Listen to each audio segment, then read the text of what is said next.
Hello friends, இன்றைக்கி நம்மளோட சேனலில் என்ன பார்க்க போகிறோம் அப்படின்னா கதித்தமலை முருகன் கோயிலை பற்றி தாங்க பார்க்க போகிறோம். வீடியோக்குள்ளே போகிறதுக்கு முன்னாடி நம்மளோட சேனலை சப்ஸ்கிரைப் பண்ணிக்கோங்க.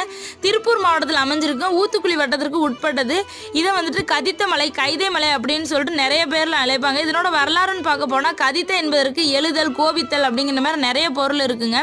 அப்பா அம்மா கிட்ட கோச்சிட்டு ஞான பழத்தை பெறாதனால கோச்சிட்டு வந்த முருகப்பெருமான் வந்துட்டு இங்கே வந்தனால கோவித்த மலை அப்படிங்கிறது ஆயிற்று. அது வந்துட்டு காலப்போக்கில் கதித்த மலை அப்படின்னு சொல்லிட்டு கூறப்பட்டிருக்குங்க. இந்த கோயில் வந்துட்டு கிபி 14ஆம் நூற்றாண்டில் வந்துட்டு கொங்கு மன்னர்களால் கட்டப்பட்டிருக்குதுங்க. இதனோட சிறப்புன்னு பார்க்கும்போது தென்னகத்தில் எங்கேயுமே இல்லாத ஒரு மரச்சிற்பத்தினால் ஆன தேர் வந்துட்டு இங்கே அமைஞ்சிருக்குதுங்க. அது மட்டும் இல்லாமல் இந்த மலை வந்துட்டு மயில் மாதிரி காட்சி கொடுக்குதுங்க. மயிலுக்கு மயூரம் அப்படிங்கிற பேர் இருக்குது. அதனால அது வந்துட்டு மயூரகிரி அப்படிங்கிற மாதிரியும் சொல்லுவாங்கங்க.